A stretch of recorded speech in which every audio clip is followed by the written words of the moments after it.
एक रात फिर मुझे वही दौरा पड़ा और मेरे हाथ पांव ईंट गए, दिमाग बोझल हो गया और सीने में जलन होने लगी और आंखें उबलने लगी।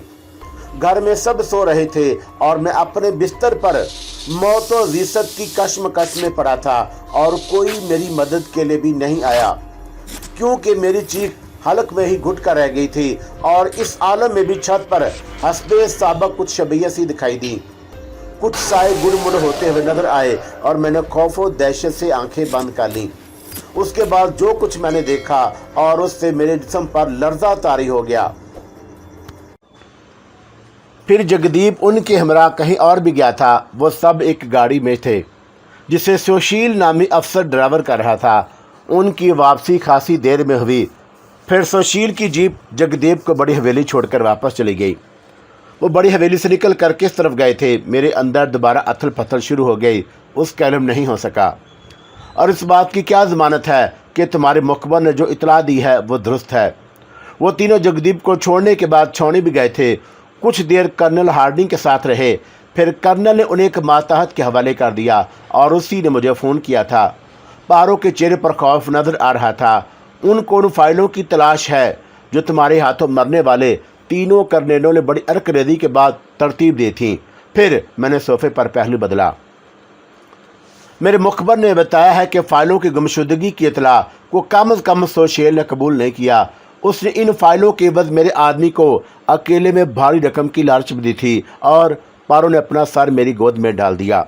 और क्या पारो, और मैंने उसे वहशत से झंझोड़ा। तुम खामोश क्यों हो गई? उनके दरमियान और क्या क्या बातें हुई? मुझे डर लग रहा है मोहन। पहले की बात और थी, लेकिन अब तुम्हारे बगैर मैं जिंदा नहीं रहूंगी। उसकी आंखें छलकने लगीं। ये मेरे सवाल का जवाब नहीं है, मैंने एहतजाज किया। मुझे बताओ कि असल बात क्या है? वो सुशील ने ख़ास तौर पर तुम्हारा नाम लिया है। उसने मेरे आदमी को लालच दी है कि अगर वो ख़ास तौर पर तुम्हारे खिलाफ कोई सबूत फराहम कर सके तो ना सिर्फ उसे तरक्की दिलाने की भरपूर कोशिश करेगा बल्कि एक कसीर रकम भी देगा। और मुझे यकीन है कि यह सारी पेशकश सुशील को जगदीप की तरफ से की गई होगी। उन्हें किसी और ने नहीं, सिर्फ तुम्हारी तलाश है। मेरी तलाश? मैं ज़हर खान से बोला। ये कोई नई बात तो नहीं पारो। तुम्हें तो फ़ख्र से अपना सर बुलंद कर लेना चाहिए कि अब तुम्हारे मोहन के सर की कीमत कंवर जगदीप लगा रहा है। मेरी खातिर पुलिस अफसरान के सामने घुटने टेकने पर मजबूर हो गया। अपनी तिजोरी के मुंह उसने पहले भी लाखीपुर के बदमाशों के लिए खोल रखे थे। अब शायद लाखीपुर के गुंडों ने उसकी तरफ से हाथ खींच लिए हैं। आदमी तनहा नहीं मरता, उसके साथ साथ उसका अपना खानदान भी मर जाता है। एक ही कमी वसियों दसियों को उजाड़ देती है। लाखीपुर के बासियों ने शायद इस राज को पा लिया है। पे दर पे नाकामी इंसान को बुज़दिल बना देती है। वह जुनूनी हो जाता है, पागल हो जाता है, अपने हाथों से अपने सर के बाल नोचने लगता है। मैं वज़नी आवाज़ में बोलता रहा। जगदीप को भी मुसलसल नाकामियों के बाद खलल दिमाग का शिकार हो गया होगा। कल तक वो छावनी के बड़े बड़े अफसरान के साथ बैठा शराब व शबाब की महफिलें सरगर्म करता था। बड़ी बड़ी बातें करता होगा। उन्हें यकीन दिलाता होगा कि राजगद्दी संभालने के बाद उनके व्यारे न्यारे कर देगा। लेकिन अब एक मेरी ज़ात ने, तुम्हारे मोहन ने उसे बेकारी बना दिया। वो पुलिस वालों के सामने दामन फैलाए मेरी मौत की भीख मांग रहा है। मेरे सर की मुंह मांगी कीमत लगाने को तैयार है। सियासत में यही सब होता है, तख्त या तख्ता, और तुम्हें उसकी बौखलाहट पर जश्न मनाना चाहिए। तुम मोहन, और तुम ये कैसी बातें कर रहे हो? मैंने उसे लगावट की नज़रों से देखा। क्या मैं जगदीप के डर से रियासत की हदों से बाहर भाग जाऊं? भून के किसी महफूज कमरे में ताला लगाकर छुपा बैठा रहूं? पुलिस के नरगों से बचने की खातिर किसी अंधे कुएं में छलांग लगा दूं? तुम इतनी जल्दी हिम्मत हार जाओगी, मुझे इसकी उम्मीद नहीं थी। अभी तो हमें मिलजुल कर बहुत सारे कर चुकाने हैं। कल तक तुम मुझे खुली सड़कों पर मटर गश्त करने से रोक रही थी, आज चोरी छुपे भागने का सलाह दे रही हो। ज़रा अक्ल से दरवाजे पर दस्तक दो पारो रानी। अगर जगदीप ने नए अफसरों को इनामो कराम का लालच दे रहा है तो मेरी तरफ से इतना बेखबर भी नहीं होगा कि मुझे आसानी से फरार हो जाने दे। उसके ज़र खरीद कुत्ते चारों तरफ मेरी घात लगाए पूरी तरह चौकस होंगे। इस वक्त हालात साजगार नहीं हैं। हमें जल्दबाजी में कोई कदम गलत कर उठाने के बजाय बहुत सोच समझ कर कोई नई चाल चलनी पड़ेगी। तुम शायद ठीक कह रहे हो। उसने मेरी बातों के आगे अपने मशवरे को हल्का समझ कर हथियार डाल दिए। परेशान मत हो। और मैंने उसे दोनों हाथों से पकड़कर बड़े प्यार से झंझोड़ा। तुम तो बहुत बहादुर, निडर और बेखौफ हो। एक तुम ही तो हो जो आड़े वक्त में काम आ सकती हो। अगर तुमने हिम्मत हार दी तो मैं तन्हा किस किस महाद पर लड़ता रहूँगा। किसी दिन कोई गोली। तुम्हें भगवान की सौगंध मोहन। उसने अपने लड़ते हुए हाथ मेरे होंठों पर रख दिए। ऐसी दिल आज़ार बातें मत करो। और कोई नई खबर? मैंने उसकी पीठ थपथपाकर पूछा। मेरी इतला के मुताबिक राजकुमारी कंवल आज दोबारा बड़ी हवेली गई थी। वो बालग है, खुद मुख्तार है, राजकुमारी है, जहाँ चाहे आ जा सकती है। मैंने शाने उचकाए। कौन रोक सकता है उसे? मेरा मकसद कुछ और था। पारो पहलू बदल कर बोली। कहीं ऐसा ना हो कि मोहन ने कि मैंने तुम्हारे हुक्म पर जगदीप और कमल के रिश्ते की जो अफवाह फैलाई थी वो हकीकत का रूप इख्तियार कर ले। अगर ऐसा हुआ तो मेरी ज़िंदगी में ऐसा कभी मुमकिन नहीं होगा। मैंने भरपूर अंदाज में कहा। तुम क्या करोगे ये वक्त आने पर बताऊंगा। मैंने मौजू बदल दिया। तुम्हें मेरा एक काम करना होगा। क्या? मुझे इन तीनों अफसरान का पता दरकार है जो जगदीप के हाथों बिक चुके हैं। नहीं मोहन नहीं। पारो मुस्तरब हो गई। मैं तुम्हें अब मजीद किसी आजमाइश में पढ़ने की इजाज़त नहीं दूंगी।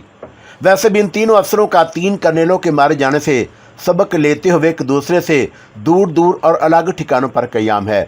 उनका राब्ता तयशुदा प्रोग्राम के मुताबिक या फिर फ़ोन के ज़रिए होता है। ख़ास एहतियात से काम लिया जा रहा है। ऐसी सूरत में मुझे सिर्फ सुशील का पता दरकार होगा। मैंने बदस्तूर संजीदगी से कहा। तुम्हारा मुखबर तुम्हारी बात से इनकार नहीं करेगा। वो क्या? और जो भी एक बार तुम्हारी निगाहों का शिकार हो जाए उम्र कैद का सजावार हो जाता है। सॉरी। वो हाथ मसलने लगी। मैं कोई ऐसा काम नहीं कर सकती जिसमें तुम्हारी जान को खतरा लाहक हो।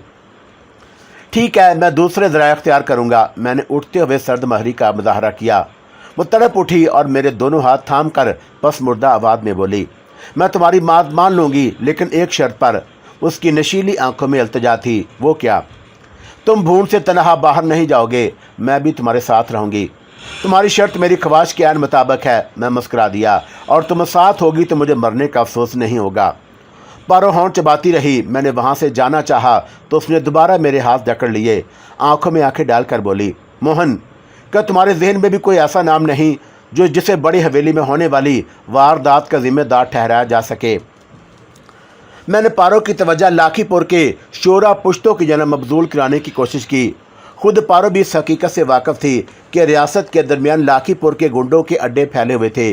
वो इज्जत का कोई काम काज करने के आदी नहीं थे। चोरी और डकैती उनका जरिया मुआश था। वो माल के इवज़ कत्लो गारतगरी का सौदा भी करते।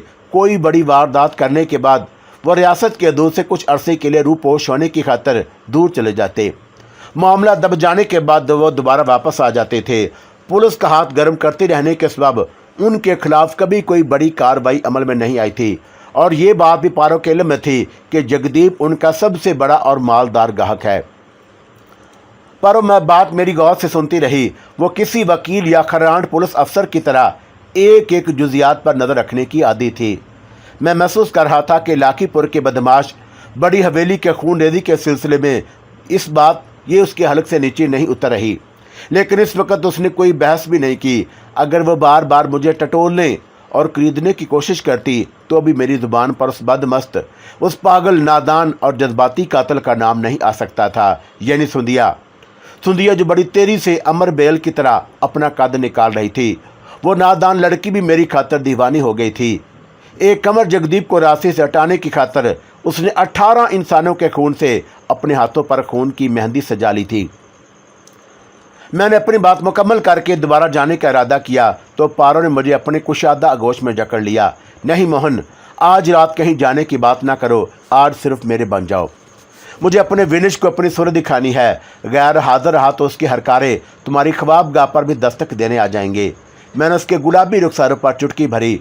जिंदगी रही तो 1-2 रोज़ बाद फिर तुम्हारे शब्बस्तान में सुकून हासिल करने आ जाऊंगा। नहीं, मैं आज तुम्हें नहीं जाने दूंगी। वो मछली कुछ और भी कहना चाहती थी मगर मैंने उसे मौका नहीं दिया। उसके गुदाद होंठों पर होंठ रख दिए। फिर उसे आगोश में भरकर उठाया और उसके नर्मो गिरम बस्तर पर लिटाया और जल्दी से दोबारा आने का वादा करके दबे कदमों बाहर आ गया। विनिश मेरे इंतज़ार में जाग रहा था। सुबह मेरी आंख देर से खुली। विनिश से रात को देर तक बातें होती रहीं। राजकुमारी का जिक्र बार बार उसकी जुबान पर आता रहा। उसके अंदर मौजों का तलातम अभी ख़त्म नहीं हुआ था। राजकुमारी की मोहब्बत की जड़ें उसके दिल में बहुत अंदर तक फैल चुकी थी। जड़ें जो दरख्त की सरसब्जी और शादाबी का सबब होती हैं। उसमें कोई कीड़ा लग जाए, सैराबी ना हो तो दरख्त भी सूखने लगता है, फूल और पत्तियां मुरझाने लगती हैं। बड़ा सोगवार सा नजर आता है। मैं विनिश को तसल्ली देता रहा। मैंने उसे यकीन दिला दिया कि महाराजा को हालात की असलियत का इल्म ज़रूर होगा। कंवर जगदेव का बार बार छावनी में हाजिरी देना, अंग्रेज़ों के साथ खुलेआम घूमना फिरना, महफिलें सजाना, नए पुलिस अफसरान के साथ रब्तो ज़ब्त, ये तमाम बातें किसी न किसी की ज़बानी महाराजा तक ज़रूर पहुँची होंगी। ये दुरुस्त था कि बड़ी हवेली का सानहा भी सोगवार ख़ानदान के लिए हमदर्दी और दिलजोई का मतकादी था, लेकिन कंवर जगदेव की बढ़ती हुई सरगर्मियाँ भी महाराजा के पेशे नज़र होंगी। ऐसे नाजुक हालात में राजकुमारी कमल और जगदीप के रिश्ते की बात महाराजा जैसे ज़ारक और मुदब्बर शख्स से मुतवक्का नहीं थी। मैं उसके ज़ख्मों पर मरहम रखता तो उसके दिल को करार आ जाता। हमारे दरमियान मुख्तलिफ मौज़ूआत पर गुफ्तगू होती रही। कर्नल हार्डिंग का जिक्र आया तो विनेश के ज़हन में रीता का नाम जाग उठा। उसने किसी ख्याल के तहत पूछ लिया, क्या बात है मोहन, बहुत दिनों से रीता का कोई फ़ोन नहीं आया। तुमने तो उसे खासा मुतासर कर दिया था। हो सकता है कि कर्नल ने उस पर पाबंदियां आयद कर दी हों, मैंने लापरवाही से कहा। यह भी मुमकिन है कि उसने अपने लिए किसी सफ़ेद चमड़ी वाले का इंतखाब कर लिया हो। वो मगरब की परदर्दा है विनिश बाबू, और जहाँ मौसम के साथ साथ इंसान के रख रखाव में बहुत सूरत के साथ तब्दीलियाँ आ जाती हैं, वहाँ इश्क में घुल घुल कर ठंडी आहें भरने का रिवाज नहीं है। एक नहीं दूसरा सही, ज़ख़म पालना और ज़ख़म खैफ सहना उनकी तहजीब में मतरूक समझा जाता है। वहाँ की सरजमीन बड़ी संगलाक होती है। ऐसी ज़मीन पर सोहनी, हीर, लैला, शीरी जैसी लड़कियों की काश्त नहीं होती। वहाँ सब कमो बेश कलो पतरा होती हैं। हमारे यहाँ लिबास इतनी जल्दी तब्दील नहीं होता जितनी इजलत में वहाँ इश्क की फहरिस्त में कांट छाँट होती रहती है। वो फराके यार में आंसू नहीं बहाते, किनारा कशी इख्तियार करके एक दूसरे पर गंद उछालते हैं, कह के लगाते हैं। उन्हें ज़िंदगी हंसी खुशी गुजारने का ढंग आता है। मैंने मौके की मुनासबत से अपनी तकरीर जारी रखी। एक का शोहर दूसरे की बीवी की कमर में हाथ डाले हज़ारों के मजमे में थरकता रहे तो उससे भी मायूब नहीं समझा जाता, बल्कि तहजीब के ऐन मुवाफ़क़ ख्याल किया जाता है कि लड़कियां वहां क़यादो बंद की आदी नहीं होती। वो बाप की मौजूदगी में भी बरमला अपने बुराए फ्रेंड से घुलती मिलती रहती हैं। मुंह का जायका बदलने की खातर उनके यहाँ हर बात जायज़ है। कोई किसी बात पर उंगली नहीं उठाता। वो दौड़ती भागती ज़िंदगी गुजारने में मगन रहते हैं, पलट कर पीछे नहीं देखते। ज़हनों में हम आहंगी ना हो तो 20-25 साल साथ रहने के बाद भी बड़ी कुशादा दिली से अपने अपने रास्ते तब्दील कर लेते हैं, और इस पर उन्हें कतई तौर पर नदामत नहीं होती, बल्कि वो सिर्फ अपनी तहजीब के कमालात के तौर पर फ़ख्र या बयान भी करते हैं। लड़कियां खुद को नुमायाँ करने की खातर अपने स्कैंडल खुद तराशती हैं, अखबारात में उनकी पजीराई करते हैं। बड़ी बड़ी सुर्खियों के साथ चटपटी खबरें शाया होती हैं, उड़िया तस्वीर के मुख्तलिफ पोज छापे जाते हैं। और तुमने ये बातें कहाँ से सीख लीं? विनिश ने मुझे मुस्कुराकर देखा। सच बताओ, कहाँ कहाँ की सैर कर चुके हो? इंसान खुद बहुत कम सीखता है विनिश बाबू, वक़्त और हालात उसे सब कुछ सिखा देते हैं। मैंने विनिश के दिल से गुबार के बादल छटते देखे तो अपनी बातों में और नमक मिर्च का इजाफा कर दिया। कभी बाजार में पैदल चहलकदमी करने निकलें, आपको फुटपाथ पर ऐसे ऐसे रसाले और मैगजीन नजर आएंगे जिनके सारे वर्क देख कर ही आप किसी अल्लड़ और नाखुदा दोशीदा की तरह शर्म से लाल पीले हो जाएंगे। आपकी निगाहें ज़मीन पर गड़ जाएंगी, लेकिन दिल की धड़कनों में बेशुमार तजस्सुस जाग उठेंगे। इंसान को बालक बनाने की खातिर एक दो नहीं हज़ारों और लाखों तरीके आए दिन ईजाद होते रहते हैं। अनपढ़ लोग भी मेरी तरह आलम फाजल नज़र आने लगते हैं। ताजरों की इन मंडी में बड़े बड़े रुस्तमों सहराब छुपे हुए हैं। आप रीता के फ़ोन आने की फ़िक्र में घुले जा रहे हैं। विनिश बाबू, मकामात आफो फगान और भी हैं। अपने कॉल से ज़रा बाहर निकल कर देखें, ज़माना कहाँ से कहाँ निकल गया। बस करो मोहन, बस करो। और विनिश का हंसी से बेहाल हुआ जा रहा था। पेट पकड़ कर बोला, और तुम जो नज़र आते हो वो नहीं हो, और जो हो वो छुपाने की बड़ी शानदार अदाकारी करते हो। तुम बहरहाल मेरे दोस्त हो, ना होते तो इस वक्त तुम्हें मदारी के खिताब से ज़रूर नवाजा। ये खिताब भी मेरे लिए किसी एजाज़ से कम ना होता।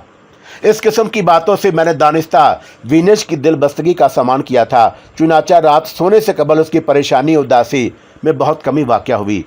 अब सुबह को हल्के फुल्के नाश्ते के बाद वो मुलाकाती कमरे में बैठा था और मैं भी इसके खास कमरे से जहां मैं सोया था तैयार होकर आ गया। चंद लम्हों के बाद ही शारदा भी वहां पहुंच गई। शारदा ने बैठते ही कहा, सुना है आजकल पुलिस रियासत में बड़ी सरगर्मी दिखा रही है।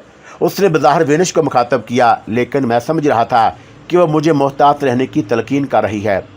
हाँ, 3 नए ऑफिसर बाहर से बुलाए गए थे। विनिश संजीदा हो गया। अब फिर से पुरानी कब्रें खोदने का काम शुरू होगा। बेकसूर और बेगुनाह लोगों को पकड़ दकड़ होगी। हवालात में ले जाकर उनकी चमड़ियाँ उधेड़ी जाएंगी और वो वारदाती और जुराइम जो उन गरीबों से कभी सरदर्द नहीं हुए, डंडे के दौर पर उन्हें कबूल कराए जाएंगे और हम महल्लों में बैठे तमाशा देखते रहेंगे। इसके अलावा और कर भी क्या सकते हैं? मैंने दबी जुबान में शारदा को सुनाने की खातर कहा। नोश्त है तकदीर को कौन मिटा सकता है? क्यों नहीं कर सकते? विनिश ने तेजी से कहा। जब मुझे राजगद्दी से कोई लगाव नहीं तो फिर हम क्यों ऐसे माहौल में रहें जहां हर वक्त घटाटूप अंधेरे मंडलाते रहते हैं। फिजाएं इतनी कसीफ हैं कि सांस लेना भी दुश्वार। हर शख्स बगल में छड़ी दबाए एक दूसरे को ज़िबा करने के मंसूबे बना रहा है।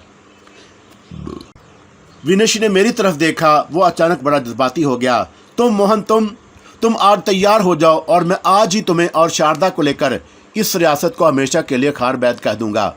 किसी ऐसे पुरफिजा मकाम पर चल कर रहें जहाँ घुटन, बेबसी और नफरतों के जाल ना फैले हों, सांस लेने में कोई दुश्वारी ना हो, चैन से जिया जा सके, कोई गम कोई फिक्र ना हो। बोलो मोहन, क्या हम ये नहीं कर सकते? इतने बड़े फैसले इतनी जल्दी में मत करिए विनिश बाबू, मैंने थके हुए लहजे में कहा।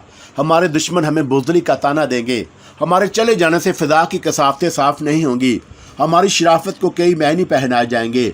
वो समझेंगे कि हम ही मुजरम थे जो डर कर राह फरार इख्तियार कर ली और यहाँ रहकर हम अंदर ही अंदर इस एहसास से सुलगते रहें कि हम साहब इख्तियार होने के बावजूद अपने एक आदमी को भी तोहफत नहीं दे सकते। विनिश ने बड़े दिल गिरफ्ता अंदाज में मुझे मुखातब किया और मैंने उन हरामजादों से विनती की थी कि तुम्हें मेरी ज़मानत पर छोड़ दिया जाए। मैंने उन्हें यकीन दिलाने की हर मुमकिन कोशिश की थी कि तुम मेरे एतमाद के खास आदमी हो, लेकिन नतीजा क्या निकला? वो तुम्हें साथ ले गए। मुझसे वादा किया गया कि तुम्हारा ख्याल रखा जाएगा, कोई सख्ती नहीं होगी, मगर उन सूर के बच्चों ने तुम्हारे जिस्म पर कौड़े बरसाए, मार डालने में कोई कसर नहीं उठा रखी। बोलो मोहन, मेरे दोस्त, मेरे भाई, क्या ये सब कुछ ऐसा है जिसे देखने के बाद भी ऐसे बेएतबार और इंसानी इक़दार से नाबल्द वहशी दरिंदों के दरमियान ज़िंदगी बसर करने की ख्वाहिश की जा सके? तुम्हें क्या हो गया है मोहन? जहाँ हमारा इख्तियार ना हो, जहाँ हमारी इज्जत ना हो, जहाँ हम अज़ू मत्तल बन कर रह जाएं, वो जगह हमारा मस्कन नहीं हो सकती मोहन। और अब उसकी भी कुछ परवाह नहीं है कि लोग हमें कौन से लकाबात से याद करेंगे। वो हमें बुज़दिल कहेंगे, मुजरम कहेंगे। उनके कहने से क्या होता है मोहन? कुत्तों के भौंकने से क्या होता है मोहन? काफ़िले रुका नहीं करते, कुत्ते भौंकते रहते हैं, काफ़िले चलते रहते हैं। और ये फ़ज़ाओं की कसाफत की जो तुम बात करते हो, जब वो हमारे होने से ना धुले तो ना होने से ना धुले। जो बाद समम चली है वो रुके या ना रुके, मैं उसके लिए जहरीले असरा से, उसके सितम व कातल से जो बचा है उसे नहीं खोऊंगा। उसे अपने दामन में समेट कर कहीं दूर किसी महफूज मकान पर ले जाऊंगा। मोहन, इस बूंद में सब कुछ ही मसमूम है और एक तुम ही हो जो मेरा सरमाया हो, मेरी बचत हो, और मैं तुम्हें नहीं खोऊंगा। बस अब चलो मोहन, और अब इनकार ना करो। ठहरो, मैं अब और नहीं रुकूंगा। अब चलना है मोहन, अब हमें चलना ही चलना है।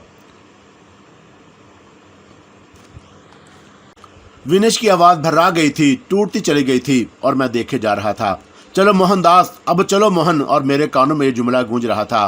कूच का नकारा बज रहा है, अब तो चलना ही चलना है। कितनी आवाज़ें थी। आईजी मेहता की आवाज़, आप चले जाइए मोहनदास जी।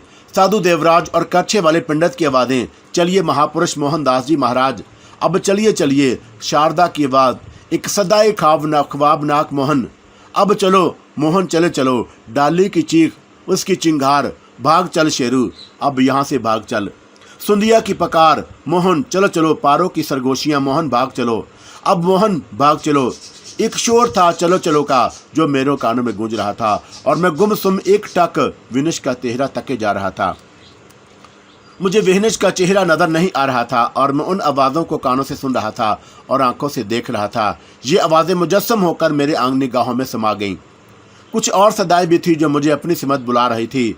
मेरे दिल पर मस्तम नक्श अवलीन बानों की भी सूरत पुकार कलकत्ते की बाजार में मौजूद उसके बाला खाने की सीढ़ियों पर टिकी हुई, इंतजार खींचती जमी हुई उसकी नज़रों की गैर मकूफ सदा, जारज और मेरा जिगरी यार, मेरे बुजुर्ग, मेरे मुरब्बी, मेरे हम दीना दरीना की मतलाशा निगाहों की सदाएं, और ना जाने किसकी निगाहें, शायद, हाँ शायद उस जादुए मुजस्सम, उस सहर मतलक, उस मम्मा, उस करिश्मा, उस चमत्कार की निगाहें भी सदाओं के गैर महसूस तीर बरसा रही थीं। तमाशा जारी था और मैं मोहनदास, मीर जमशेद आलम, मुजस्सम चश्मो हैरत व हसरत महू तमाशा था। ये तमाशा न जाने कितनी देर जारी रहा, शायद थोड़ी देर, चंद लम्हे, या शायद ज़्यादा से ज़्यादा। मुझे कुछ वक़्त के गुजरने का एहसास न था। शायद क्यों, यकीनन उन दोनों ने मेरी कफ़ियत को भांप लिया होगा। वो दोनों मुझे पुकार रहे थे, मुझे झंझोड़ रहे थे। मुझे एहसास ने मेरी तरफ जाओ तो, और मैं आज मुझे पुकार रहा था। शारदा, विनश, ये वही थे, और वो दोनों ही मुझे कुछ बोलो मोहन, कुछ बोलो, और वो मेरा बाजू शाने के करीब से थामे मुझे झंझोड़ रही थी। बोलो, और विनश भी मेरा सर पकड़े हिला रहा था। अब भी उसकी बात भी वादा हो गई थी। मैंने बारी बारी उन दोनों के चेहरों को देखा। शारदा की आंखों में आंसू तैर रहे थे और चेहरा गुलनार हो रहा था। उसके होंठ थरथरा रहे थे और विनिश के चेहरे पर एक वहशत थी और आंखों में तशवीश की एक लहर थी। मैंने खुद को मुजरम गर्दाना और मैं अपने ख्यालात में इतना गुम हो गया था कि मुझे उन दोनों का होश ही ना रहा। और मैंने नदामत से उन दोनों को देखा और वह शिकस्ता आवाज़ में माजरत के अंदाज में बोला, मैं जाऊंगा विनश बाबू, मैं जाऊंगा। आप जहां कहेंगे मैं चला जाऊंगा विनश बाबू। मेरी आवाज़ में लर्जश थी। अभी नहीं, मैं जानता हूं मोहन कि तुम बहुत उलझे हुए हो, हम सब उलझे हुए हैं। मैं जानता हूं कि तुम कुछ मोहलत चाहते हो, कुछ कर्ज की अदायगी तुम्हारी पेश नज़र है और मुझे इससे कोई दिलचस्पी नहीं। लेकिन मैं महसूस करता हूं कि तुम अटके रहोगे, उलझे रहोगे, तुम हिसाबो बेबाक किए बगैर चल नहीं सकोगे। लेकिन मैं ज़्यादा देर नहीं करना चाहता। अभी 10-15 रोज़ में तुम सारे मामला से खुद को आज़ाद कर लो। अब कुछ भी हो, हमें चलना ही चलना है। मैंने नज़र उठाकर शारदा की सिमत देखा। वो अमीदो बेहम की कफ़ीयतों से दो चार थी। आंखों में कुछ ऐसी अल्तजा तड़प रही थी और मैंने विनिश के सामने सर तस्लीम खम कर दिया। कसम और पारो एक साथ अंदर दाखिल हुई तो मैं खामोशी से बाहर निकल गया। मेहमान खाने के रास्ते से गुजरकर अपने क्वार्टर की तरफ जा रहा था कि सुंदिया टकरा गई। विनिश के असरार ने मुझे उलझा रखा था। मुझे जो कर्ज चुकाने थे, जो कर्ज मुझे निपटाने थे, उनके लिए 15 दिन की मोहलत नाकाफ़ी थी। मैं अपने ख्यालों में डूबा हुआ था और मैंने इस वक्त सुंदिया को नज़रअंदाज करना चाहा, लेकिन वह तेजी से लपकती हुई मेरे करीब आ गई। तुम ठीक तो हो ना? उसने करीब आकर सरगोशी की। कोई गड़बड़ तो नहीं? गड़बड़ कैसी? मैंने उसे कुरीदा। मेरा इशारा उन 3 नए अफसरों की तरफ था जो अपनी मौत को दावत देने के कारण रियासत में आए हैं। सुंदिया जी। और मैं उसके लहजे में छुपी सख्ती महसूस करके चौंका। उसके इरादे नेक नहीं नजर आ रहे थे। तुमने मुझे वचन दिया है कि अब पिस्तौल को हाथ नहीं लगाओगी। मुझे अपना वचन याद है, वो मासूमियत से बोली। मैं पिस्तौल को हाथ नहीं लगाऊंगी और तुम उनके बारे में कोई दूसरा कदम भी नहीं उठाओगी, सोचोगी भी नहीं, और मुझसे वादा करो। वाह, ये क्या बात हुई? उसकी हसीन और कुशादा पेशानी पर आड़ी तिरछी सिलवटें उभरने लगीं। वो तुम्हें परेशान करने की कोशिश करें और मैं दूर खड़ी तमाशा देखती रहूं। सुंदिया, और मैंने आर्जी से दरख्वास्त की, तुम अभी बहुत छोटी हो और तुम्हारी जुबान से इस किस्म की बातें अच्छी नहीं लगती। मैं अब छोटी नहीं हूँ, बड़ी हो गई हूँ, उसने चिढ़कर कहा। और फिर मैंने बहादुरी का सबूत भी दिया है, पूरे 18। चुप हो जा सुंदिया जी, चुप हो जाओ। और मैंने उसके नाजुक होंठों पर हाथ रख दिया। दीवारों के भी कान होते हैं। आओ कहीं बाहर चलते हैं। उसने मेरी आंखों में झांका। कहीं बैठकर अच्छी अच्छी बातें करेंगे, अभी तमाम रास्ते बंद हैं। मैंने उसे समझाने की कोशिश की, ज़रा हालात दुरुस्त हो जाएं तो मैं तुमको ज़रूर ले चलूँगा। हम पहाड़ियों पर छुपते हुए निकल जाएंगे। उसने सरगोशी की। इस वक्त बाहर निकलना मुनासिब नहीं। यहीं किसी काम में जी लगाने की कोशिश करो। तुम्हारे बिना अब मेरा किसी काम में जी नहीं लगता। वो मेरे और करीब आ गई। मोहन, बस यही दिल चाहता कि तुम्हारे साथ रहूं और न जाने क्या क्या बातें परेशान करती रहती हैं। रात को ठीक से नींद भी नहीं आती। सुंदिया जी, और मेरे कानों में सनसनाहट होने लगी। सिर्फ सुंदिया कहा करो, उसने मचल कर कहा। और मुझे जी वी और राजकुमारी कहलवाना अच्छा नहीं लगता। मैं उसे हैरत से घूरता रहा। इस तरह क्या घूर रहे हो? वो ठनक कर बोली और फिर बड़ी राजदारी से कहने लगी, लाइब्रेरी वाला कमरा ठीक है, हम वहाँ चल सकते हैं। मेरे कानों में सीटियाँ बजने लगी। हम जिस मकाम पर खड़े थे वहाँ कोई भी वारद हो सकता था और मैंने जल्द अज जल्द वहाँ से गुजर जाना चाहा। लेकिन सुंदिया गले का हार बनने लगी और वो हार बड़ा कीमती, बड़ा अनमोल था। उसके अंदर चमक और दमक थी, बांकपन था, नरम डालियों की लचक थी, कच्ची केरी की महक थी। मैं हैरत से उसका मुंह तकता रह गया। सुंदिया, मैंने उसके शानों पर हाथ रख दिए। अभी वक्त साजगार नहीं, वरना मैं भी तुमसे रोजाना मिलने को बेचैन रहता हूँ। तुम्हारा ख्याल मुझे भी सताता रहता है। मैं तुम्हारी नज़रों के सामने नहीं होती तो मेरी निगाहें भी भटकती रहती हैं। तुम मेरी जहमत हो, तुम मेरा सरमाया हो। ओहो! और उस पर सरशारी के सारे जज्बों ने यलगार कर दी। वो इस आवाज़ में बोली, मोहन, मुझे अपने समात पर विश्वास नहीं आ रहा। एक बार फिर से वो जुमले अदा करो जो मेरे कानों में रस घोल रहे हैं। हाँ सुंदिया, तुम मेरी हो, सिर्फ मेरी। और मैंने उसे बहलाने की खातिर पूरी संजीदगी से कहा, मेरे अलावा तुम किसी और को अपने करीब ना आने देना, वरना मुझसे कोई बुरा ना होगा और मैं तुमसे रूठ जाऊंगा। मेरी भी यही चाहत है कि तुमसे रोज मिलूं।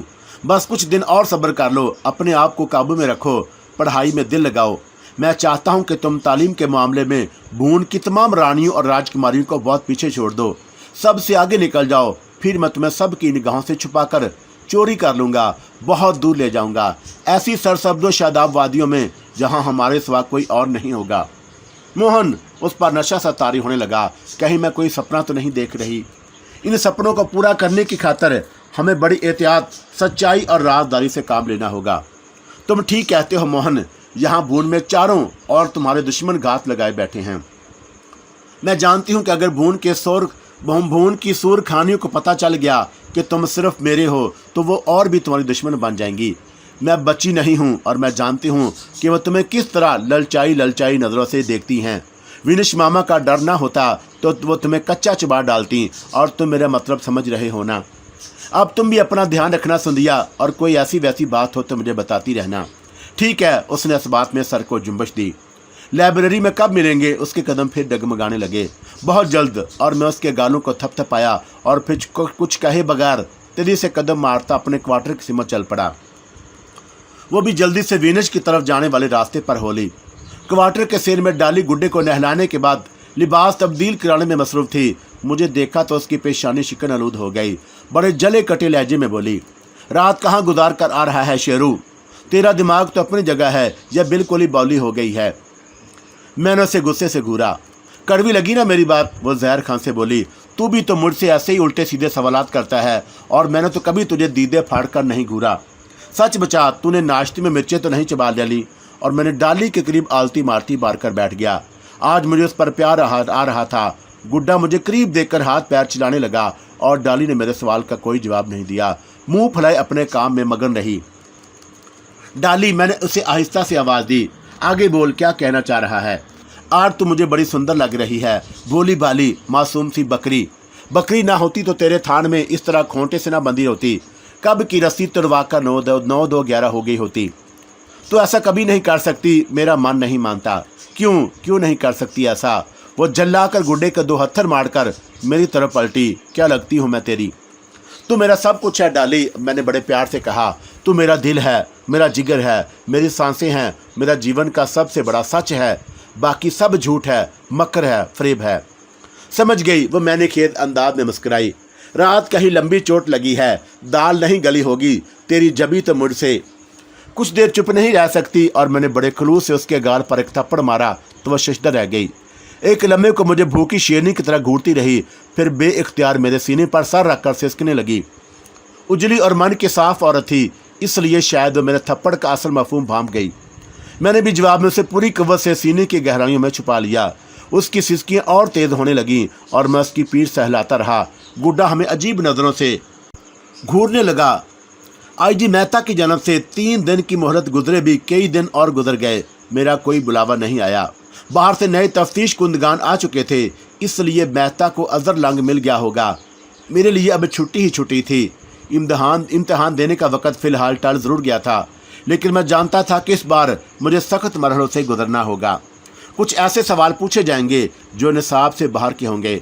मेरी हचकचाहट को मुश्तबा गर्दान कर वो ज़्यादा सख्ती का बहाना तलाश करेंगे।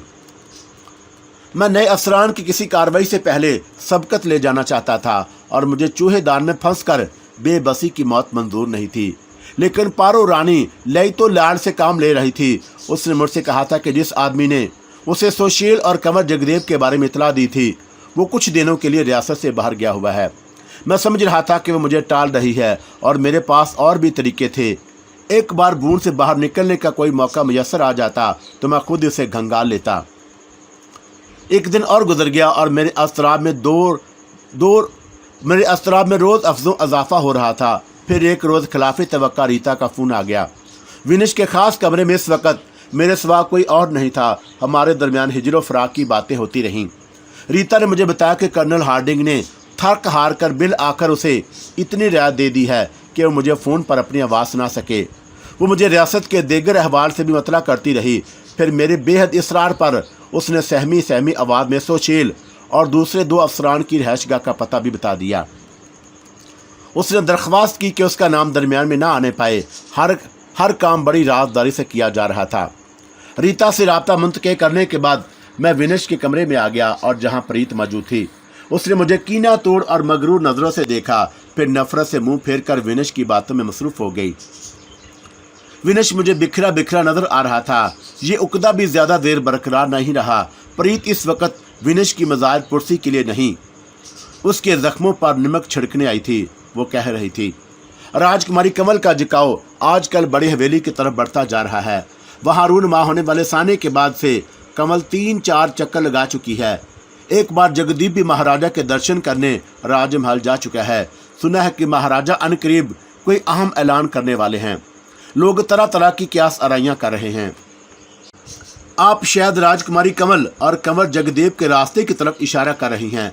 विनिश के कहने से पहले मैंने बराह रास्त प्रीत को मुखातब किया। उसकी पेशानी पर खिंचाव की कैफियत नुमाया हो गई। हम तुमसे नहीं, विनिश से बात कर रहे हैं। उसके लहजे में मेरे लिए हकारत कूट कूट कर भरी थी। शायद मुझे मेरी हैसियत का एहसास दिलाना चाहती थी और मैंने विनिश बाबू को यही समझाने हाजिर हुआ था कि अगर कंवर जगदीप और राजकुमारी कमल के रिश्ते की बात सच निकली तो कई नाजुक दिलों पर बिजलियां टूट पड़ेंगी, चेहरों के फूल मुरझा जाएंगे, आंखों से आंसुओं के झरने जारी हो जाएंगे, शानों पर गुरूर तकब्बर से टिके हुए कई सर गर्दनों से अलग हो जाएंगे, आग भड़केगी तो कई दामन उसकी लपेट में आएंगे। बहुत सारे चेहरे बेनकाब होंगे जो बेज़ाहिर भोले, मासूम और उजले उजले नजर आ रहे थे। प्रीत मेरे जुमलों के नश्तर खाकर तलबला गई। वो समझ रही थी कि मैं बराह रास्त उसके दिल की गहराइयों पर नश्तर चुबो रहा हूँ। वो बफरने को थी कि विनिश ने बात को संभाल लिया। राजकुमारी कमल और कंवर जगदीप दोनों अपनी मर्जी के मालिक हैं। वो जहाँ चाहें ब्याह रचाएं। हमारी सेहत पर उसका क्या असर पड़ता है? हम क्यों उनके बारे में गौर करके अपना खून जलाते रहें? विनिश ने इस वक्त बड़ी हिम्मत से दिल पर जबर करके वो जुमले महज प्रीत को सुनाने की खातिर अदा किए थे। फिर मेरी तरफ देखकर पूछा, क्यों मोहन, मैं गलत नहीं कह रहा? आप बिल्कुल सच कह रहे हैं, लेकिन ये भी हकीकत है कि जिन नाजुक दिलों ने उम्मीदें वाबस्ता कर रखी हैं, जब उनके अरमानों पर औस पड़ेगी तो वो कैसे कमला जाएंगे। ख्वाब शीशे की मानद होते हैं। उनकी किरचियाँ जब वजूद के गहराइयों में चुभती हैं तो इंसान बिन पानी मछली की तरह तड़पने लगता है। मैं अहमकों और दीवानों की नहीं, अपनी बात कर रहा हूँ। विनिश मेरा इशारा समझ रहा था। प्रीत तलमलाई हुई उठी, जख्मी शेरी की तरह मुझे घूरती हुई कमरे से बाहर निकल गई। मैं माफ़ी चाहता हूँ विनिश बाबू, लेकिन तुमने जो किया गलत नहीं किया। वो होंठ काटने लगा। मैं इस राज से वाकफ़ हूँ कि प्रीत भी जगदीप के सपने देख रही है। वो बड़ी देर से दिल आज़ारी की बातें कर रही थी, मेरे सब्र को आजमाने की कोशिश कर रही थी। अच्छा हुआ कि तुम बर वक्त आ गए। और सुनाइए, मैंने मौजू बदला, बाहर की आबो हवा कैसी है?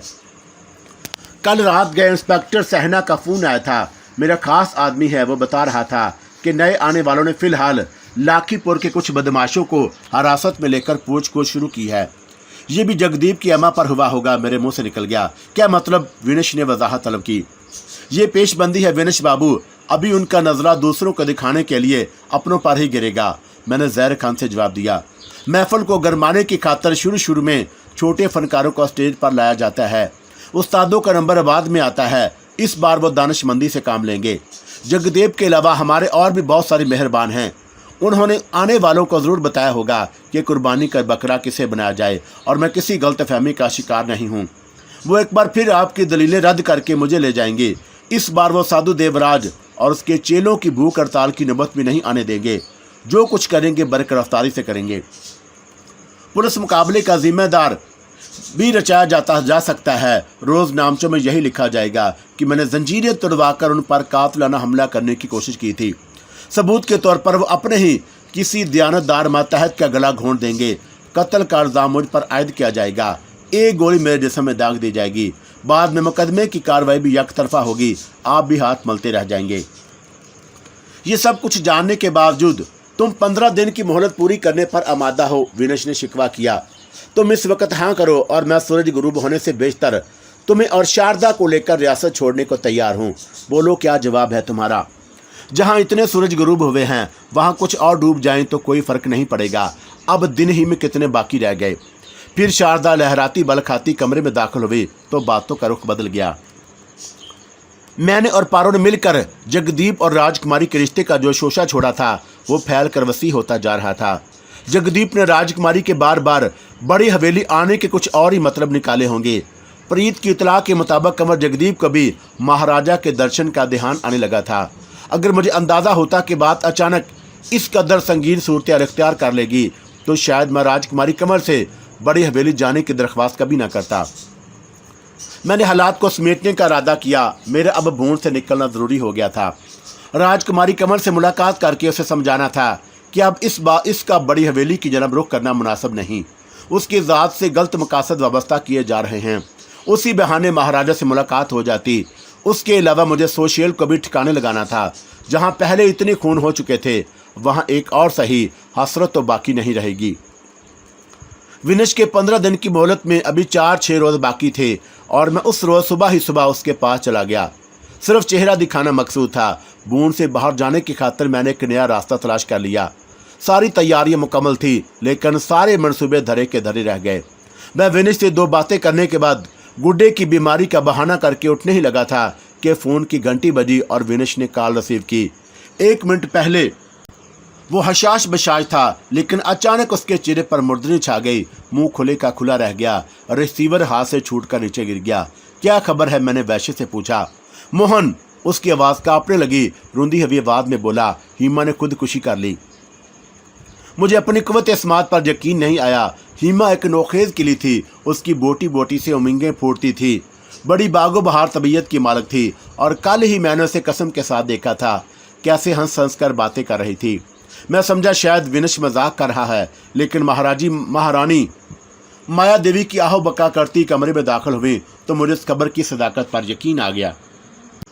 विनश के साथ मैं भी हो लिया और भून पर एक सोगवार सी खामोशी तारी थी। तमाम लोग महल के उसी हिस्से में जमा थे जहां हिमा की लाश पड़ी थी और मैंने दूर से उसका चेहरा देखा।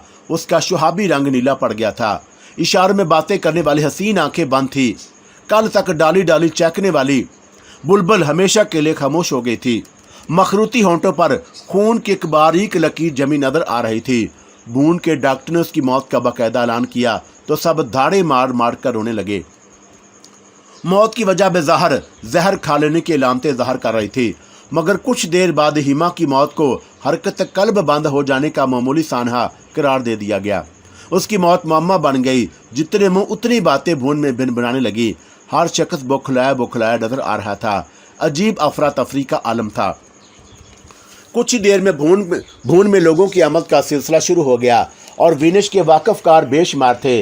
ज़रा देर में जाने पहचाने चेहरों का हजूम इकट्ठा हो गया।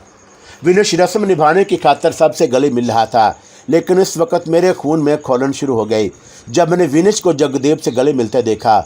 जगदेव तनहा नहीं आया था और भी बहुत सारे चेहरे उसके साथ थे। अनीता भी बड़ी हवेली से आने वाले गम गुसारों में शामिल थी। एक लम्हे को हमारी नज़रों का तसादम हुआ। अनीता की आंखों में एक चमक से उभरी लेकिन मौका की नज़ाकत से मादूम हो गई। मैं अपनी जगह से हटकर दूसरी सिमत चला गया। मुझे डर था कि कहीं जगदेव की मौजूदगी में मुझे आपे से बाहर ना कर दे। ये वक्त दिलों की भड़ास निकालने का नहीं था, ख़ास तौर पर राजकुमारी कमल की मौजूदगी में जो राजमहल की नुमाइंदगी करने आई थी। महाराजा तबीयत की खराबी के सबब नहीं आ सके। कुमारी हिमा की आरती महल से उठी मैदान में लाई गई तो पिंडितों पुजारियों ने विदाई अश्लोक पढ़ना शुरू कर दिया। सिसकियों की आवाज़ें फिर तेज़ हो गईं। ज़रूरी रस्मात की अदमायगी के बाद एक बड़ा जुलूस हिमा की आरती को कांधों पर उठाकर शमशान घाट की तरफ चल पड़ा। मैं भून में रह गया। विनश ने इशारों में मुझे भी यही हदायत की थी।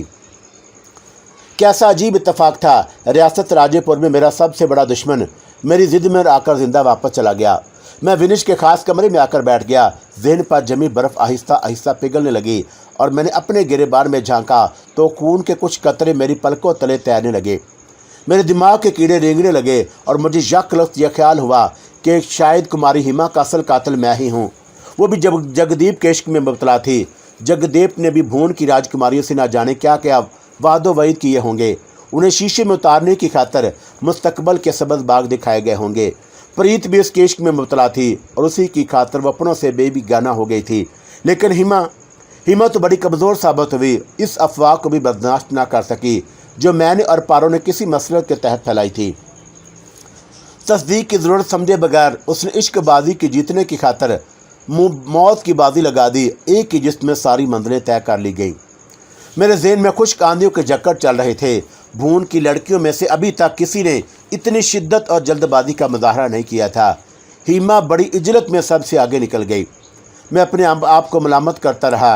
एक ख्याल ये भी था कि मुमकिन है मैं जो कुछ सोच रहा था वो गलत हो। लेकिन जब लोग शमशान घाट से हिमा के हसीन जिस्म की बची खुची राख संभाले वापस लौटे तो पारो ने मेरे शुबे की तस्दीक कर दी। पारो के बयान के मुताबिक कुमारी हिमा की माँ कामनी देवी ने जहर की वो शीशी छुपा दी थी जो हिमा की लाश के पास पड़ी थी। मरने से पहले हिमा ने अपनी माँ के नाम में खत भी लिखा था। उसने इस ख्वाहिश का इजहार किया था कि उसकी आरती को कंवर जगदीप आग लगाए। बाद में महारानी माया देवी ने कामनी देवी से वो खत लेकर अपने पास महफूज कर लिया। ये सारी बातें खुद कामनी देवी ने पारो को रो रो कर बताई थीं। मैं फटी फटी नज़रों से पारो को तकता रहा और वो जो तफसील बयान कर रही थी उसका एक एक लफ्ज़ तीरों की अन्नी की तरह मेरे वजूद में घाव लगाता रहा। पारो बड़ी इजलत में थी। ज़्यादा देर मेरे पास नहीं रुकी। उसके जाने के बाद मैं पिछले दरवाजे से निकलकर मुलाकाती कमरे में आ गया जहां विनिश को भून की रानियों और राजकुमारियों ने घेर रखा था। वो बड़ा उजड़ा उजड़ा सा नजर आ रहा था। गंग बैठा भांत भांत की बोलियां सुन रहा था। जाने वाली चली गई, अब उसके गुण गाए जा रहे थे, खूबियां बयान की जा रही थी। ये भी ज़माने की पुरानी रीत है। प्रीत खिलाफ तवक्का अलग थलग बैठी किसी गहरी सोच में गुम थी। हिमा की जवान मौत ने उसके सारे कस बल निकाल दिए। हिमा की मौत के असबाब जान लेने के बाद शायद उसके ज़हन में भी अथल पथल शुरू हो चुकी थी। खतरे की घंटी बज रही होगी। आज हिमा सब को छोड़कर चली गई, कल किसी और का नंबर आ सकता था। पारो ने हिमा के सिलसिले में जो बातें बताई थी उनका इल्म आहिस्ता आहिस्ता सबको हो चुका था।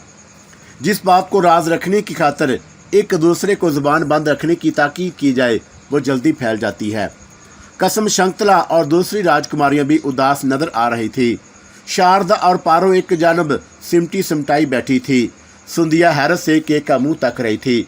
शायद वो अभी तक हिमा की मौत का राज नहीं जान सकी थी। कुमारी हिमा की माँ की हालत सबसे अबतर थी। माँ बहरहाल माँ होती है। औलाद की जुदाई के गम में उसका सबसे बुरा हाल था। रो रो कर आंखें सजा ली थी। मौत आम सूरत में हो तो तब भी किसी के बिछड़ जाने का दुख इंसान को पिछाड़े खाने पर मजबूर कर देता है। फिर वक़्त का मरहम जख्मों पर खिंड बन जाता है। लेकिन कुमारी हिमा की मौत के असबाब कुछ और थे। अगर जगदीप भी मर गया होता तो शायद ज़्यादा मलाल ना होता, हिसाब बराबर हो जाता। लेकिन वो जिंदा था। मुझे यकीन था कि जब भी वो कामनी देवी के सामने आएगा एक माँ के भरे हुए जख्मों को फिर ठेस लगेगी। उसके मंदमल जख्म हो दोबारा हरे हो जाएंगे। ना जाने ये सिलसिला कब तक यूं ही चलता रहेगा। महारानी माया देवी का कामनी की गमगुसारी कर रही थी। हिमा ने धरती से नाता तोड़ने में बहुत जल्दी से काम लिया था। जब उसके इल्म में था कि उसकी ज़िंदगी उसके मासूम और मानो खुशियों का कातिल कौन था और फिर उसे मौत को गले लगाने से पहले उसकी ज़िंदगी का चिराग गुल कर देने के बारे में गौर करना लाजम था। उसके इल्म में यह बात ज़रूर रही होगी कि कंवर जगदीप के ख्वाब देखने वालों में और कौन कौन शामिल था। जगदीप का क्रियाक्रम करके वो कम से कम उनको बचा लेती, जाते जाते अपनी दूसरी हम जिनसों पर एहसान कर जाती, या फिर खुद जहर पीने के बजाय जहर की बाकी शीशी पानी के टंकी में लौट देती। एक बार किस्सा ही पाक हो जाता। कमरे में बार बार रोने का सिलसिला हिमा की किसी बात को याद करके उभरने लगता। मेरी आंखें भी भरने लगी तो मैं खामोशी से उठकर दूसरे कमरे में आ गया। विनिश ने इशारे से मुझे रोकने की कोशिश की। मैंने निगाह में उसे बता दिया कि मैं कहीं दूर नहीं जा रहा, करीब ही मौजूद हूँ। एक अकेले कमरे में आकर मेरे आंसू थम ना सके। बड़ी ज़बर देर से ज़ब्त कर रहा था और मैं भी भून का एक फ़र्द था। दूसरों की तरह कुमारी हिमा की मौत का दुख मुझे भी था। मैं मरने वाली की यादों के चिराग जलाए बैठा था कि फ़ोन की घंटी बजी। मैंने ये सोचकर रिसीवर उठा लिया कि दूर दराज के इलाके से किसी ने हिमा की मौत का परसा देने की जहमत गवारा की होगी। हेलो, मैंने अपनी आवाज़ पर काबू पाते हुए आहिस्ता से कहा। मिस्टर मोहन। दूसरी जानब से कर्नल हार्डिंग की आवाज़ उभरी। वो तजर्बेकार था, मेरी आवाज़ पहचानने में उसे कोई दुश्वारी नहीं हुई होगी। शायद इसलिए भी कि मैं वो वाहिद शख्स था जो पूरी रियासत राजेपुर में कानून नाफज करने वाले इदारों के फ़र्द को मतलूब था। अभी तक बाकायदा मेरे खिलाफ कोई फ़र्द जुर्म नहीं आयद की गई थी, लेकिन जगदीप की मेहरबानी से मेरे तलबगारों में रोज़ अफजों अजाफा ही होता जा रहा था। जी, मैंने गला साफ किया और मैं मोहनदास बोल रहा हूँ। मुझे तुमसे फौरी तौर पर एक अहम नौयत के मसले पर कुछ बातें करनी हैं, उसने पुरवकार लहजे में कहा। क्या हाई कमान की तरफ से मेरे खिलाफ फिर कोई खुफिया हुक्मनामा मसूल हुआ है? मेरे अंदाज में तुर्शी थी। नहीं, तुम गलत अंदाजे कायम कर रहे हो, उसने बदस्तूर बड़े मुदब्बराना अंदाज में जवाब दिया। हमारे दरमियान रियासती या सियासी अमूर पर कोई गुफ्तगू नहीं होगी। कर्नल हार्डिंग, मैंने पैंतरा बदला। आपको यकीनन इल्म होगा कि इस वक्त भून पर क़यामत के बादल लहरा रहे हैं। आपके एक नुमाइंदे ने फूलों के गुलदस्ते के साथ कुमारी हिमा की आखिरी रसूमात में शिरकत भी की थी। हाँ, मुझे कुमारी हिमा की मौत का दुख है। और कर्नल एक लम्हे को खामोश हो गया, फिर बड़ी संजीदगी से बोला, इसलिए तुमसे पहली फुर्सत में मुलाकात करना चाहता हूँ। मैं समझा नहीं। मैंने हैरत का इजहार किया। कुमारी हिमा की खुदकुशी या मौत से हमारी फौरी मुलाकात का क्या तल्लुक हो सकता है? मिस्टर मोहन, कर्नल ने मेरी बात नज़रअंदाज कर दी। क्या तुम आज रात किसी वक्त आ सकते हो? रियासत की तमाम सड़कों रास्तों पर मेरी मौत के तलबगार घात लगाए बैठे हैं। कर्नल, मैंने सर्द लहदा इख्तियार किया, आपके इल्म में होगा कि बाहर से 3 नए अफसरान भी आकर रियासत में डेरा जमा लिया है। उन्होंने जाल बिछा रखे हैं। उन्हें मुल्ज़म या मुजरम नहीं, सिर्फ एक शख्स मतलूब है। मेरी इतला के मुताबिक उन तीनों में से एक कम अज़ कम मेरे दुश्मनों के हाथों भी बिक चुका है।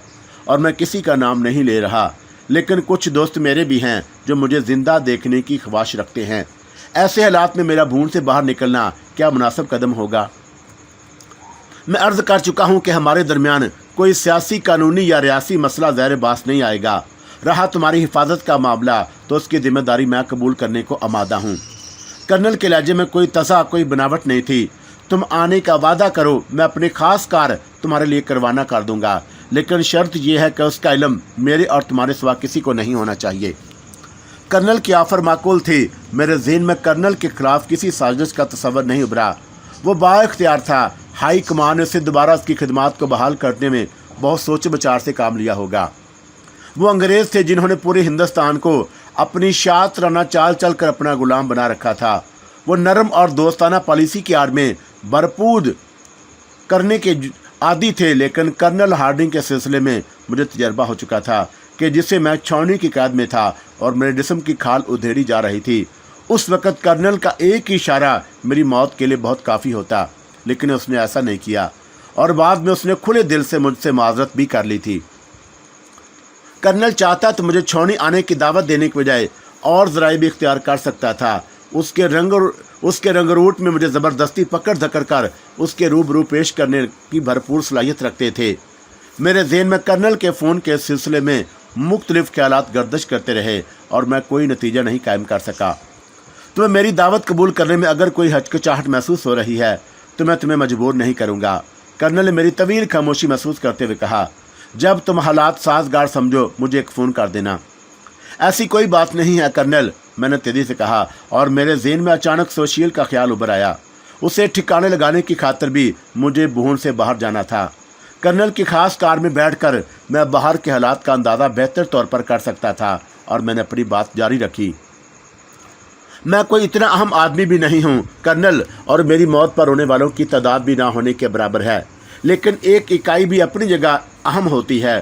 फिर कब उम्मीद रखी जाए? कर्नल ने खुशगवार अंदाज इख्तियार किया।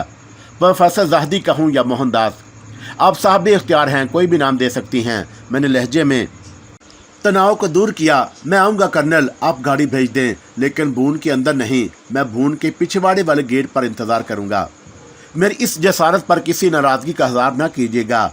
भून में भी मेरे बहुत सारे दोस्त नुमा दुश्मन मौजूद हैं जो मेरी रवानगी की इतला ख़ास लोगों तक पहुंचाने से दरेग नहीं करेंगे।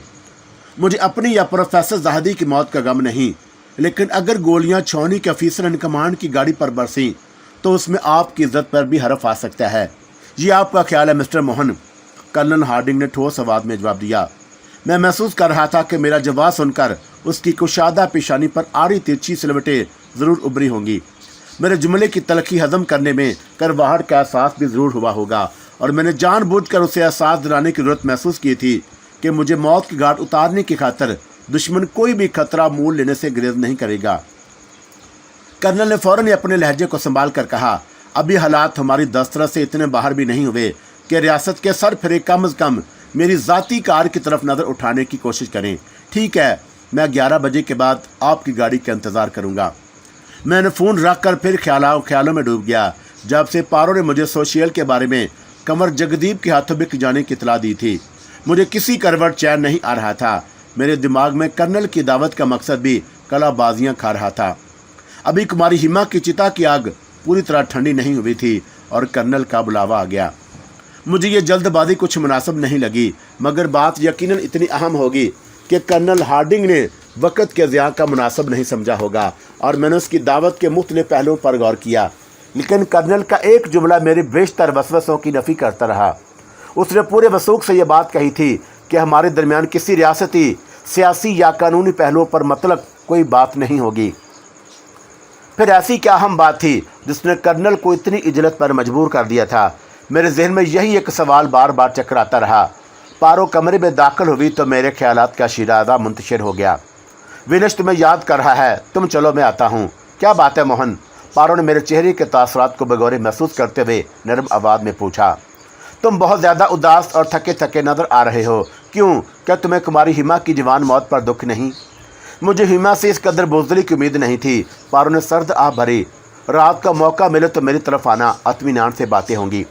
वादा नहीं करता, कोशिश करूँगा, मैंने मुतमिन करने की खातिर कहा। शायद विनश मुझे अपने पास से एक लम्हे को भी दूर हटने की इजाज़त ना दे। पारो खामोशी से चली गई। उसने ज़्यादा इसरार मुनासिब नहीं समझा होगा। कुछ देर बाद मैं उसके ताक़ब में विनश के कमरे में गया तो वहाँ माया देवी और शारदा के अलावा और कोई नहीं था। पारो और शारदा साथ साथ बैठी थी। महारानी माया देवी विनश को आराम करने का मशवरा देकर उठी तो पारो भी उसके साथ चली गई और कमरे में सिर्फ विनश और शारदा रह गए। तुम कहाँ चले गए थे? विनश ने टूटे हुए लहजे में शिकायत की। बराबर के कमरे में था और मैंने उसके बराबर बैठते हुए पहले अपनी एहसासात की तर्जुमानी की। कुमारी हिमा मुझे भी बहुत अजीज़ थी विनश बाबू, लेकिन भगवान के फ़ैसले अटल होते हैं। भून में मुख्तलिफ लोग मुख्तलिफ बातें कर रहे हैं मोहन। असलियत में मैं जान चुका हूँ, विनश ने बड़ी बेबसी से होंठ चबाते हुए कहा। मैं होता तो मैं उसे गले लगाने के बजाय उसका पूरा शरीर गोलियों से छलनी कर देता। विनश का इसरार जगदीप की तरफ था। हालात कभी कभी पाँव में बेड़ियाँ बन जाती हैं, लेकिन जो कुछ हो चुका बर्दाश्त और शराफत की भी एक हद होती है। हिमा का नतीजा गुजर जाने के आप परेशान ना हों विनश बाबू, मैं जो हूँ आपके साथ। और मैंने उसके हाथ थाम लिए। प्यादे जिंदा हों तो बादशाह को पेशकदमी की ज़रूरत नहीं पड़ती। आप जिस तरह चाहेंगे बिल्कुल उसी तरह होगा। तुम दोनों को इस वक्त सिर्फ आराम की ज़रूरत है, शारदा ने उठते हुए कहा। फिर उसने विनश को ज़िद करके नींद की गोली खिलाई और हाथ पकड़कर ख्वाबगाह में ले गई और मैं भी साथ साथ था। रात के 9 बज रहे थे। 10 बजे विनश बेखबर सो गया। शारदा उसके सरहाने बैठी उसका सर सहला रही थी। अब तुम भी यहीं कहीं सो रहो, उसने मुझसे सरगोशी की। विनश को इस हालत में तन्हा छोड़ना मुनासिब नहीं। तुम्हारे क्या इरादे हैं? मैं विनश के साथ ही रहूँगी। मैं भी यही दरख्वास्त करना चाहता हूँ। मैंने वक़्त की गुजरती रफ्तार को महसूस करते हुए एक मुनासिब बहाना तराशा। गुड्डे को सुबह से तेज़ बुखार चढ़ा है। वो डाली के बस का नहीं और मुझसे ज़्यादा मानूस है। अगर तुम इजाज़त दो तो मैं जाकर उसे संभाल लूँ और सुबह होने से पहले वापस आ जाऊँगा। देख लो, शारदा ने मध्यम लहजे में जवाब दिया। अगर दरमियान में विनश की आँख खुल गई तो वह भी तुम्हारे बारे में दराफत करेगा। ठीक है, अगर गुड्डा काबू में आ गया तो मैं रात ही किसी वक्त लौट आऊँगा। तुम गुस्ल खाने का बैरूनी दरवाज़ा खुला रहने देना। मैंने शारदा को तसल्ली देकर बाहर निकल आया। दूसरों को दिखाने की खातिर सीधा क्वार्टर की तरफ गया। गुड्डा और डाली दोनों गहरी नींद में खराटे ले रहे थे। अच्छा ही था, वरना डाली अगर जाग रही होती तो दोबारा रवानगी के वक्त वह भी मेरे आड़े आने की कोशिश ज़रूर करती। मैं कमर सीधी करने की गरज से बरामदे में पुख्ता फर्श पर लेट गया। विनिश ने मुझे जो दस्ती घड़ी तोहफे में दी थी वो बदस्तूर मेरी कलाई पर बंधी थी। उसका रेडियम डायल अंधेरे में भी चमक रहा था। मेरी नज़रें बार बार वक्त देखने की खातर घड़ी की जन्म उठ रही थी। ठीक 11 बजे मैं भून के पिछले दरवाजे से बाहर निकला। रास्ते देखे वाले थे और रात के गार्ड को गुंचा देकर निकल जाने में किसी दुश्वारी का सामना न हुआ। वो मेरे वाकफकार था। मैं चाहता तो उसके सामने से भी गुजर सकता था, लेकिन राजदारी के ख्याल से मैं उसे पीछे कोई शहादत नहीं छोड़ना चाहता था। कर्नल ने हर चंद के मुझे तहफ़्फ़ुज़ का यकीन दिलाया था, लेकिन उसकी नस्ल की कोई ढकी छुपी बात नहीं रह गई थी। वो कहते कुछ और थे, करते कुछ और।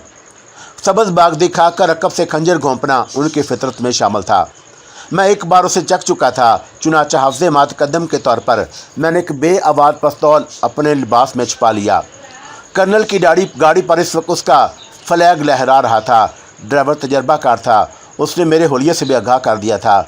उसने मुझे देखते ही कार का दरवाज़ा खोल दिया और मैंने कुछ सोचा और फिर खामोशी से पिछली सीट पर बैठ गया। गाड़ी छौनी के रास्तों पर सुबह रफ्तारी से बहती रही। पारों ने गलत नहीं कहा था। 11 बजे रात को भी पुलिस की नफरी पूरी तरह चौकस थी। कई मोर्चों पर गाड़ी पर तेज़ रोशनी भी डाली गई, लेकिन यूनियन जैक के फरेरे पर नज़र पड़ते ही बड़ी सूरत से बुझा दी गई। कोई सामने नहीं आया। किसी में इतनी जुर्रात भी नहीं थी कि ऑफिसर इन कमांड की कार की तरफ नज़र भर कर देखता। मैं पिछली सीट पर बैठा गौरव फिक्र में डूबा रहा।